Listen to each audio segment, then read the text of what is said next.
সুপ্রিয় শিক্ষার্থীবৃন্দ, স্বাগতম জানাচ্ছি তোমাদের ইংরেজি সেকেন্ড পেপার ক্লাসে। আমি মোহাম্মদ আলাউদ্দিন, সহকারী শিক্ষক, Pagla high school and college, south Sunamganj. সুপ্রিয় শিক্ষার্থীবৃন্দ, আমার আজকের এই ক্লাসটি তোমরা যারা নবম এবং দশম শ্রেণীতে অধ্যয়ন করেছ, বিশেষ করে তাদের জন্য এই ক্লাসটি। তো আমার আজকের এই ক্লাসটি ইংরেজি সেকেন্ড পেপার, অ্যান্ড তোমরা বোর্ডের দিকে লক্ষ্য করো। আমি আমার আজকের ক্লাসের বিষয় হচ্ছে completing sentence, question number 7 part 1। তো শিক্ষার্থীবৃন্দ, তোমরা জানো যে তোমাদের ইংরেজি সেকেন্ড পেপার সিলেবাসে 11টি গ্রামাটিক্যাল আইটেম রয়েছে। তাদের মধ্যে কমপ্লিটিং সেন্টেন্স হচ্ছে একটি এবং কোয়েশ্চন নাম্বার 7, অর্থাৎ আইটেম নাম্বার 11টি গ্রামার আইটেমের মধ্যে কোয়েশ্চন নাম্বার 7 তোমাদের রয়েছে কমপ্লিটিং সেন্টেন্স। অ্যান্ড যেহেতু কমপ্লিটিং সেন্টেন্স টোটালি একটি গ্রামাটিক্যাল বিষয়, তো এক্ষেত্রে তোমাদের কী করতে হবে, ধারাবাহিকভাবে ক্লাসটি করতে হবে। যেমন আজকে আমি তোমাদের এই ক্লাসটি সাজিয়েছি পার্ট 1, এভাবে আমি এই টপিক্সের উপরে ধারাবাহিকভাবে পার্ট 2, পার্ট 3 ক্লাস নেব। তো শিক্ষার্থী বন্ধুরা,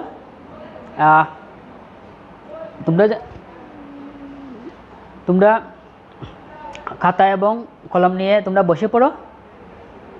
ওকে, সো তোমরা বোর্ডের দিকে লক্ষ্য করো। কমপ্লিটিং সেন্টেন্স কোয়েশ্চন নাম্বার 7, তোমাদেরকে পরীক্ষায় 5টি ইনকমপ্লিট সেন্টেন্স দেওয়া থাকবে। তো তোমাদেরকে এই 5টি গ্রামার অনুসারে কমপ্লিট করতে হবে, অর্থাৎ ক্লোজ অনুসারে এই সেন্টেন্সটি কী করতে হবে, ইনকমপ্লিট সেন্টেন্সকে কমপ্লিট করতে হবে। এক্ষেত্রে কী করতে হবে, তোমাদের এই কমপ্লিটিং সেন্টেন্সের কয়েকটি গুরুত্বপূর্ণ রুলস রয়েছে। এই রুলসগুলো তোমাদের ভালোভাবে ধারণা থাকতে হবে। ওকে, তো শিক্ষার্থী বন্ধুরা, তাহলে শুরু করা যাক। আজকে আমি তোমাদেরকে এই টপিক্সের গুরুত্বপূর্ণ কয়েকটি রুল আমি তোমাদেরকে দেখাবো। ওকে, তো শিক্ষার্থী বন্ধুরা, এটি হচ্ছে রুল 1। ওকে, তো এক্ষেত্রে আমি প্রথমে কি লিখেছি,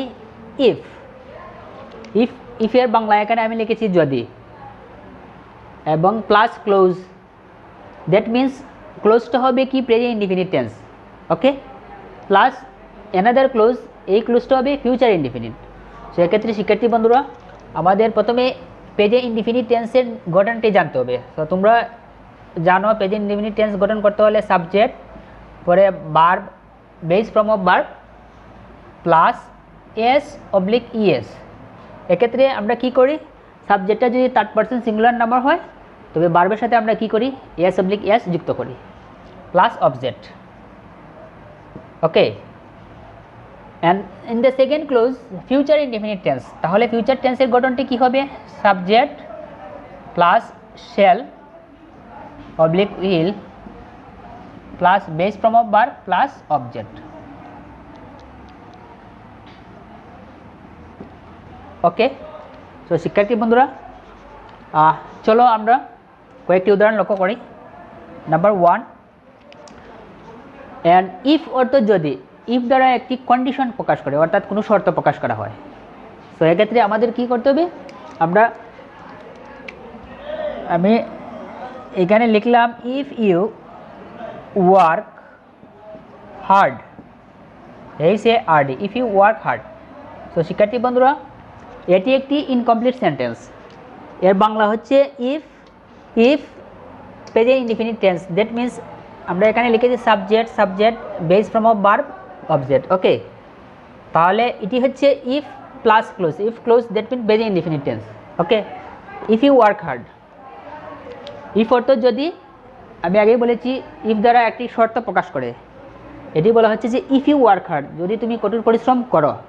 ওকে, তাহলে কি হবে, আমাদেরকে এটি একটি ইনকমপ্লিট সেন্টেন্স, তাহলে আমাকে কমপ্লিট করতে হবে কোন স্ট্রাকচার অনুসারে, এই স্ট্রাকচারটি, অর্থাৎ ফিউচার ইনডিফিনিট টেন্স।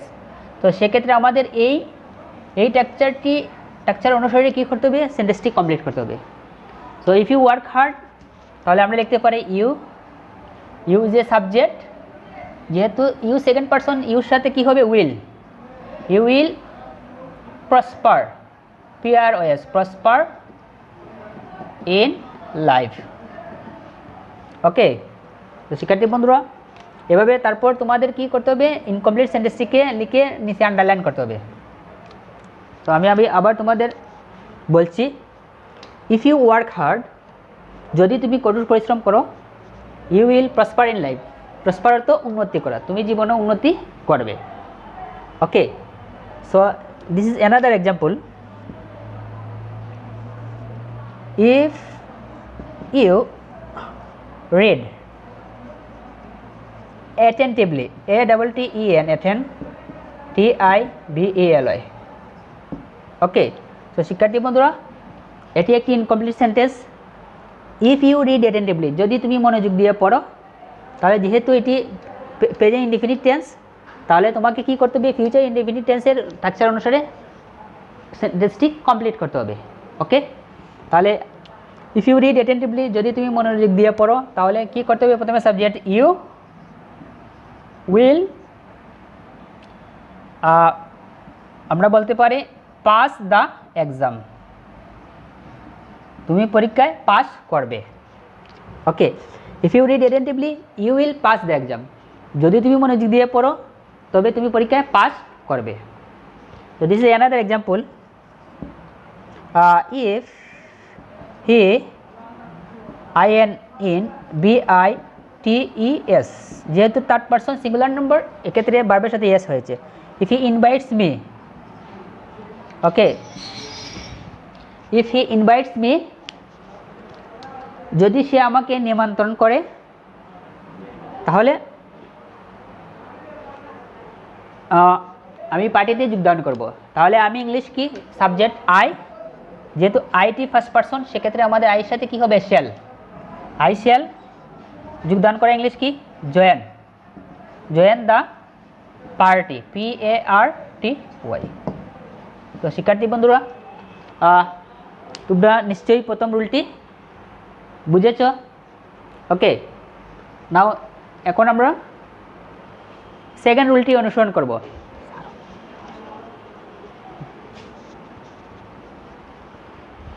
এবার আমরা সেকেন্ড রুলটি অনুসরণ করব। ওকে,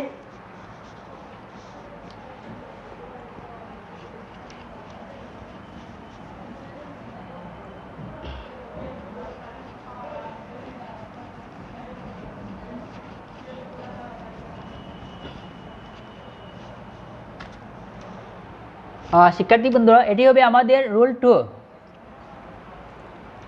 if plus CLAUSE close, that is past indefinite, past indefinite, INDEFINITE, past indefinite plus second conditional close, আমরা বলতে পারি ফার্স্ট ইনডিফিনিট টেন্সে আমরা করতে পারি second conditional close, CONDITION, conditional close, CLAUSE। তো শিক্ষার্থী বন্ধুরা রুল 2তে ইফ প্লাস ক্লোজ বলতে ফার্স্ট ইনডিফিনিট টেন্স, তো এক্ষেত্রে তোমাদের কী করতে হবে? ফার্স্ট ইনডিফিনিট টেন্সের গঠনটি জানতে হবে। তো ফার্স্ট ইনডিফিনিট টেন্সের গঠনটি হচ্ছে সাবজেক্ট প্লাস ভার্বের first form, verb two plus object, this is the first indefinite. এবং সেকেন্ড কন্ডিশনাল ক্লোজ বলতে আমরা বুঝব subject plus would plus base form of verb plus object.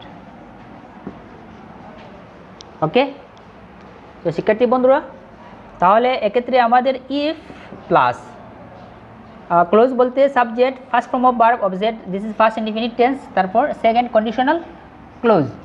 তো চলো আমরা দুটি উদাহরণ লক্ষ্য করি। যেমন if you PLAYD played well, okay.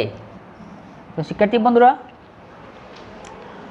If you played well, তোমরা এদিকে লক্ষ্য করো, এখানে সাবজেক্টের পর ভার্বের ফার্স্ট ফর্ম রয়েছে, অর্থাৎ first this is past indefinite tense.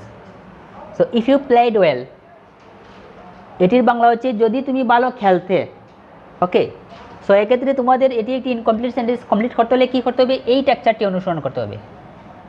That is second conditional clause, that is subject if you played well, তারপর আমরা লিখতে পারি ইউ, তারপর would, you would verb one, যদি তুমি ভালো খেলতে তাহলে তুমি খেলায় জিততে, তাহলে আমরা বলতে পারি জিতা ইংলিশ কি win, win the match, MATCH। ওকে, তারপর এভাবে আন্ডারলাইন করতে হবে। তো শিক্ষার্থী বন্ধুরা, যদি তোমরা দেখো ইফের পর ফার্স্ট ইনডিফিনিট টেন্স রয়েছে, অর্থাৎ সাবজেক্টের পরে ভার্বের ফার্স্ট ফর্ম, সেক্ষেত্রে তোমাদের এই স্ট্রাকচারটি অনুসরণ করে সেন্টেন্সটি কমপ্লিট করতে হবে। Okay, this is another example. If I were a bird, BIRD, bird, if I were a bird, আমি যদি পাখি হইতাম, তাহলে আমাদের যেহেতু এটি ফার্স্ট ফর্ম অফ ভার্ব, তাহলে আমাদের এই স্ট্রাকচারটি অনুসরণ করতে হবে, অর্থাৎ সাবজেক্ট। তো আমরা এক্ষেত্রে লিখতে পারি if I were a bird, I, তারপর আমাদের কি ব্যবহার করতে হবে, উড, আই উড, আমি যদি পাখি হইতাম আকাশে উঠতাম, তাহলে উড়া ইংলিশ কি fly, FLY, fly in the sky, SKY। If I were a bird, আমি যদি পাখি হইতাম, I would fly in the sky, আমি আকাশে উঠতাম। তো শিক্ষার্থী বন্ধুরা, তোমরা নিশ্চয়ই বুঝতে পেরেছো সেকেন্ড কন্ডিশনাল দ্বারা কি বোঝায়, কোনো কিছু অবাস্তব যেটা বাস্তবে সম্ভব নয়, সেক্ষেত্রে আমরা কি ব্যবহার করব, সেকেন্ড কন্ডিশনাল সেন্টেন্স। ওকে, এবার আমরা রুল 3 অনুসরণ করব, that is third conditional. Okay,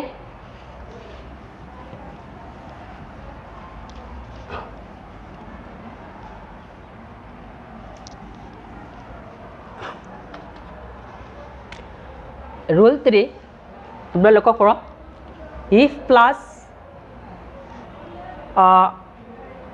close, CLAUSE, close, close বলতে আমরা বুঝবো ফার্স্ট পারফেক্ট, ফার্স্ট পারফেক্ট,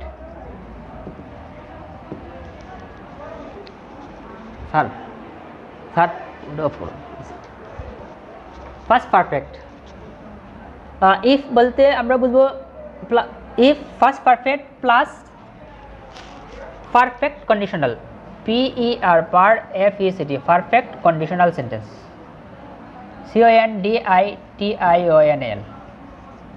ওকে, সো শিক্ষার্থী বন্ধুরা, তোমরা এদিকে লক্ষ্য করো, ফার্স্ট পারফেক্ট বলতে আমরা কি বুঝবো, এই স্ট্রাকচারটি অনুসরণ করবো, subject plus had plus first participle verb plus object. Okay, এবার আমরা পারফেক্ট কন্ডিশনালটা দেখব।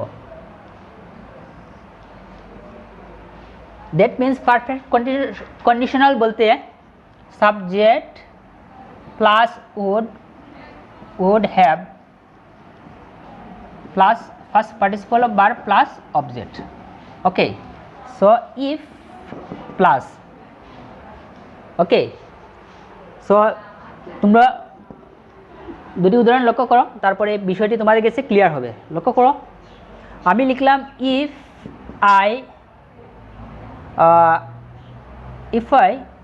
had, this is subject, had got a student visa, STUDENT, student VISA, visa. ওকে, তো শিক্ষার্থী বন্ধুরা, তোমরা নিশ্চয়ই বুঝতে পেরেছো, if plus first perfect, that means subject, that is subject, had first participle of verb plus object। তো if I had got a student visa, আমি যদি একটি স্টুডেন্ট ভিসা পাইতাম। ওকে, তো এক্ষেত্রে ইফের পর কী রয়েছে, পারফেক্ট, ফার্স্ট পারফেক্ট টেন্স। ওকে, তো এক্ষেত্রে তোমাকে এই সেন্টেন্সটি কমপ্লিট করতে হলে তোমাকে এই রুলটি অনুসরণ করতে হবে, অর্থাৎ subject would have plus first participle of verb object. তাহলে এক্ষেত্রে আমরা কি লিখতে পারি, if I had got a student visa, যদি আমি একটি স্টুডেন্ট ভিসা পাইতাম, পাইতাম, তাহলে আমি বিদেশে উচ্চশিক্ষার জন্য যেতাম। তাহলে আমি নিলাম সাবজেক্ট আই, তারপর কি লিখতে হবে? Would have. I would have যাওয়া ইংলিশ কি? Go went gone, first participle of verb gone abroad, ABROAD, abroad for higher education, HIGHER, higher EDUCATION. I would have gone abroad for higher education. Okay, so শিক্ষার্থী বন্ধুরা, another example,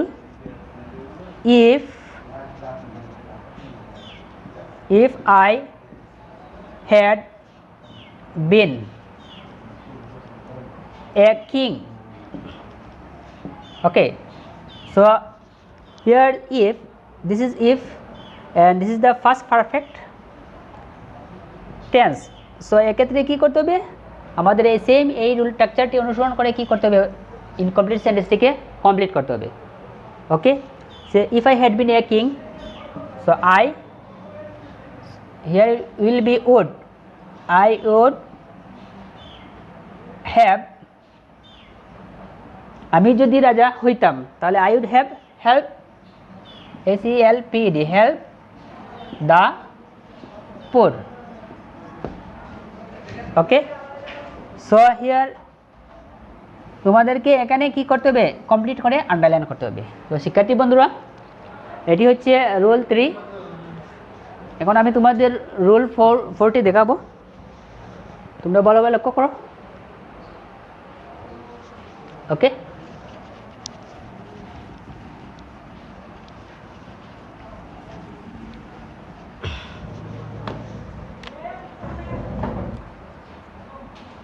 rule 4, so that, যার বাংলা অর্থ হচ্ছে যাতে।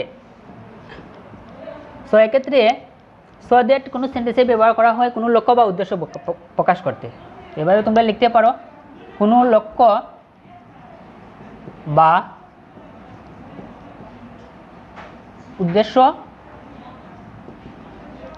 প্রকাশে সেন্টেন্সে so that ব্যবহার করা হয়। Sentence A, so that public in order that বসে। তো look at the example, he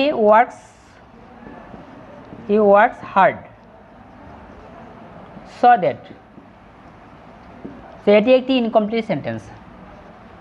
so সে কঠোর পরিশ্রম করে যাতে, ওকে, সো কঠোর পরিশ্রম করার তার একটি লক্ষ্য রয়েছে, এবং লক্ষ্যটা কি? যাতে সে জীবনে কি করতে পারে? উন্নতি করতে পারে। সো আমরা লিখতে পারি হি ক্যান, উন্নতি করা English shine, SHIN, shine in life. Okay, তো another example,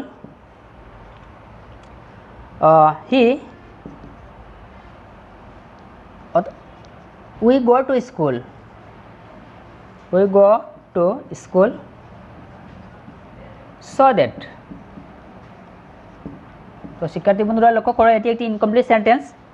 আমরা স্কুলে যাই যাতে, কিসের জন্য যাই? যাতে we can learn or we may learn, we can learn, LEARN। So নোটটি হবে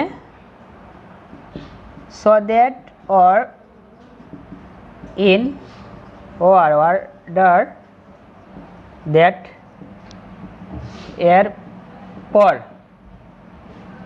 subject plus can or may plus base form বা প্লাস অবজেক্ট বসিয়ে তোমাদের কি করতে হবে? ইনকমপ্লিট সেন্টেন্সটিকে কমপ্লিট করতে হবে। তো শিক্ষার্থী বন্ধুরা, এটি হচ্ছে তোমাদের এই কমপ্লিটিং সেন্টেন্সের পার্ট 1-এর 4টি গুরুত্বপূর্ণ রুল। পরবর্তী ক্লাসে আমি তোমাদের দ্যাট উইল বি পার্ট 2তে এই টপিক্সের উপর বাকি অবশিষ্ট রুলগুলো নিয়ে আলোচনা করব। তো তোমরা বাড়িতে নিয়মিত চর্চা করতে থাকো এবং স্বাস্থ্যবিধি মেনে চলো। তোমাদের সুস্বাস্থ্য কামনা করে আজ এখানে বিদায় নিচ্ছি। আল্লাহ হাফেজ।